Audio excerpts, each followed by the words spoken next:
नीतीश कुमार के बयानों को लेकर इस वक्त बीजेपी प्रवक्ता संबित पात्रा एक प्रेस कॉन्फ्रेंस कर रहे हैं। आपको सीधे लिए चलते हैं कि 10 अगस्त को, क्योंकि आप सब जर्नलिस्ट मौजूद हैं, आपके ही साथी और हमारे जानकार जर्नलिस्ट गोकुल यादव जो प्रभात खबर के थे, किस प्रकार से उन्हें जमुई में गोली मार करके उनकी हत्या कर दी गई। 11 अगस्त को ठीक उसी प्रकार एक और पत्रकार की गोपालगंज में हत्या कर दी गई और 11 ही अगस्त को बेतिया के रुदल प्रसाद बरनवाल जी, जो कि एक पुजारी थे राम जानकी मंदिर के, किस प्रकार से गला काट करके, गला रेत करके उन्हें मार दिया गया और उनका जो कटा हुआ गला था वो कहीं और मिला। 11 अगस्त को किस प्रकार पटना टोयोटा कार शोरूम में एक बहुत बड़ी लूट की खबर हुई, यह भी आप जानते हैं। और 11 ही अगस्त को किस प्रकार छपरा में जहरीली शराब के सेवन के कारण 6 लोग मृत्यु को प्राप्त हुए। छपरा में इससे पहले 13 लोगों की मृत्यु हुई थी, या यूं कह लीजिए जहरीली शराब के कारण 13 लोगों की हत्या हुई थी। और आदरणीय नीतीश कुमार जी के खुद गृह क्षेत्र नालंदा में 10 लोगों की मौत हुई थी। जिलावार आप देख सकते हैं। मैं बहुत जल्दी में जिस प्रकार से बहुत मैं कहूंगा अव्यवस्था फैल रही है बिहार में, उसका एक संस्मरण आपके सामने रखूंगा। जिला पश्चिम चंपारण में 12 वर्षीय किशोरी से सामूहिक दुष्कर्म होता है। मुजफ्फरपुर में व्यवसायी नलिन रंजन के घर दिन दहाड़े घुस लुटेरे 40 लाख रुपए की संपत्ति लूट लेते हैं। नरकटियागंज में नाबालिग से सामूहिक दुष्कर्म होता है। जमुई में प्रभात खबर के गोकुल यादव जी के विषय में मैंने आपको बताया। नदवा में किस प्रकार पटना के बाकरगंज निवासी निशांत कुमार वर्मा का नदवा स्थित आभूषण दुकान पर शटर उखाड़ करके 6 लाख की चोरी की जाती है। यह भी टीवी और पत्रकारिता के माध्यम से हमें खबर मिला है। बाढ़ जिला में बाढ़ थाना क्षेत्र के LIC मोड़ के पास मुहर्रम जुलूस के दौरान जिस प्रकार 2 समुदायों में लड़ाई होती है, यह भी हमने देखा कि वहां पुलिस नदारद थी। ठीक उसी प्रकार पटना सिटी में घर के गेट पर खड़ी शिक्षिका के गले पे बाइक सवार 3 झपट्टा मार करके सोने के चेन को लूट लेते हैं। यह भी CCTV फुटेज के माध्यम से हमने देखा। पटना सिटी में एक महिला की हत्या की जाती है और आरोपी के घर से 4 पिस्तौल बरामद होते हैं। ठीक उसी प्रकार पटना में मैंने अभी कहा कि गार्ड की हत्या करके किस प्रकार टोयोटा के शोरूम पे लूट होती है। और मुजफ्फरपुर में ओराई चौक पर 2 तिरंगे को लेकर आप सब ने देखा। अभी तिरंगे के विषय में माननीय अरुण जी ने हमें अवगत कराया, मगर तिरंगे झंडे को लेकर भी बिहार में किस प्रकार की राजनीति हो रही है। झंडे में भी परिवर्तन किया जा रहा है और वहां भी तुष्टीकरण की राजनीति हो रही है, यह भी हम सब ने देखा है। इसके बाद यह कहना अतिशयोक्ति नहीं होगी कि द जंगल राज रिटर्न्स। जिस जंगल राज के विषय में आप सब ने भारतवर्ष को समय समय पर अवगत कराया था, और किस प्रकार से जब भारतीय जनता पार्टी अपने शासनकाल में रही तो गृह विभाग भी हमारे पास नहीं था, एक्साइज डिपार्टमेंट भी हमारे पास नहीं था, ये विभाग भी हमारे पास नहीं होने के बावजूद हमारे दबाव के कारण जिस प्रकार से एक माहौल बिहार में रहता था कि हत्या, लूट, डकैती, इसके ऊपर अंकुश रहती थी। आज बिहार में जंगल राज रिटर्न्स है। और एक वीडियो आज सोशल मीडिया में घर घर तक पहुंच रहा है। कई मंत्रियों ने इसे ट्वीट किया है, कई जनता ने भी ट्वीट किया है। बिहार के तेजस्वी यादव जी का एक साक्षात्कार है, उसका वीडियो है, जिसमें उनसे 10 लाख नौकरी के विषय में 2020 में उन्होंने कहा था कि हम आएंगे तो 10 लाख नौकरी देंगे। जब उनसे 2-3 दिन पहले पूछा गया कि अब तो आप आ गए हैं तो 10 लाख नौकरी का क्या होगा, तो वो कहते हुए नजर आते हैं कि देखिए अभी तो हम मुख्यमंत्री नहीं बने, हमने कहा था कि हम मुख्यमंत्री बनेंगे तब नौकरी देंगे। बड़े दुख के साथ कहना पड़ रहा है कि ये जो मैं की कहानी है, मैं बनूंगा तभी होगा, हमसे कुछ नहीं होगा, ये हमको छोड़ करके मैं पे चले गए हैं। इसी परिवारवाद के खिलाफ भारतीय जनता पार्टी सतत लड़ती रही है और आगे भी लड़ती रहेगी। मुझे लगता है इस वीडियो के सत्यता के विषय में क्या अभिप्राय उप मुख्यमंत्री और परिवार का इसमें था, इस विषय में एक प्रेस कॉन्फ्रेंस करके तेजस्वी जी को बताना चाहिए कि आखिरकार हम बड़ा है या मैं बड़ा है। तो जंगल राज रिटर्न्स के बाद अब हम अरविंद केजरीवाल जी के झूठे वादे और ये जो फ्रीबीज की कहानी अरविंद केजरीवाल जी कहते रहते हैं, उसके विषय में बताना आवश्यक है।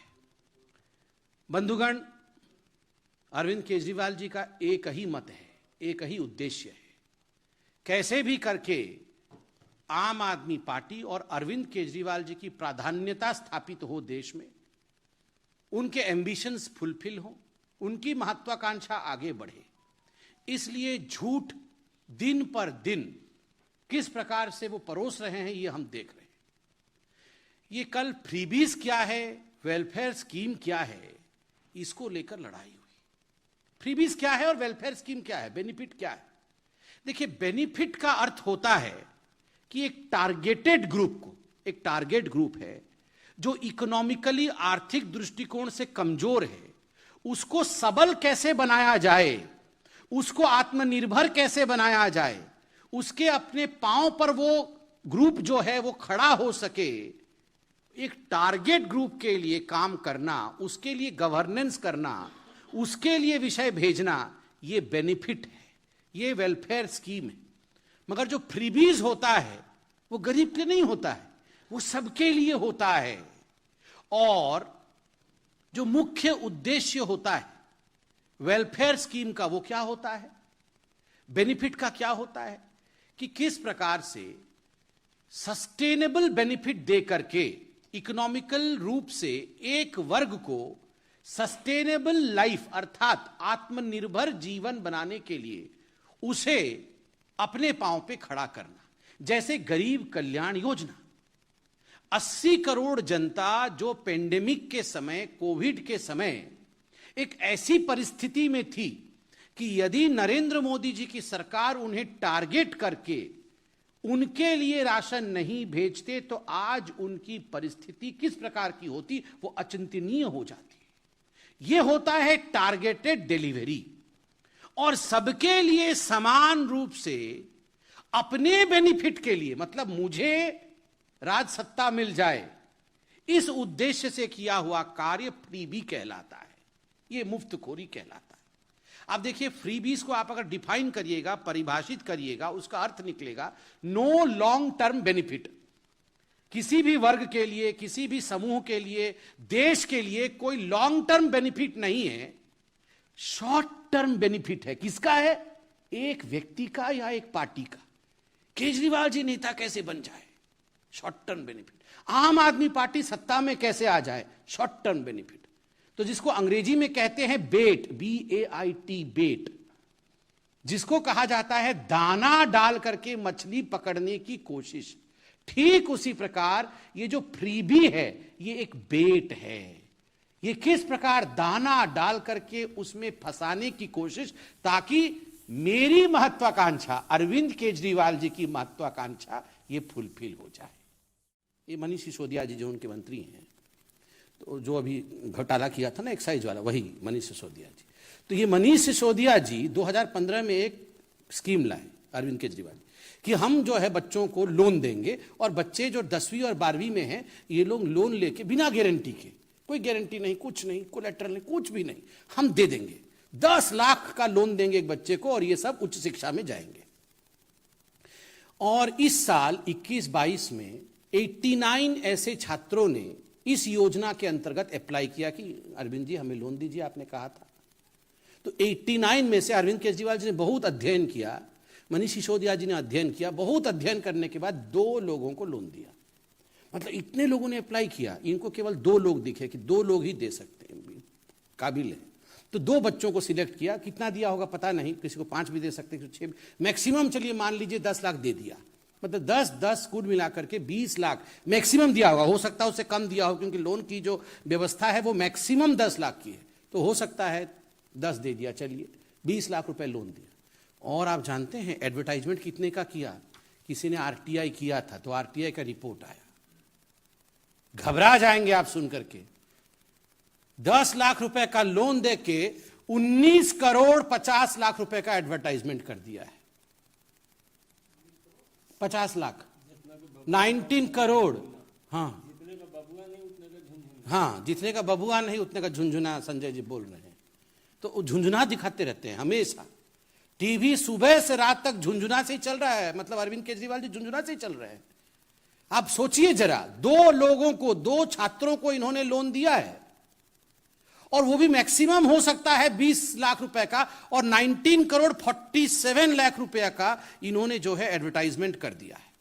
पूरा उसका विवरण कितना कितना एडवर्टाइजमेंट दिया है इसमें है। इलेक्ट्रॉनिक मीडिया में 18 करोड़ 81 लाख 618, प्रिंट मीडिया में 47 लाख रुपया, ऐसे करके इन्होंने इतने का एडवर्टाइजमेंट दिया है।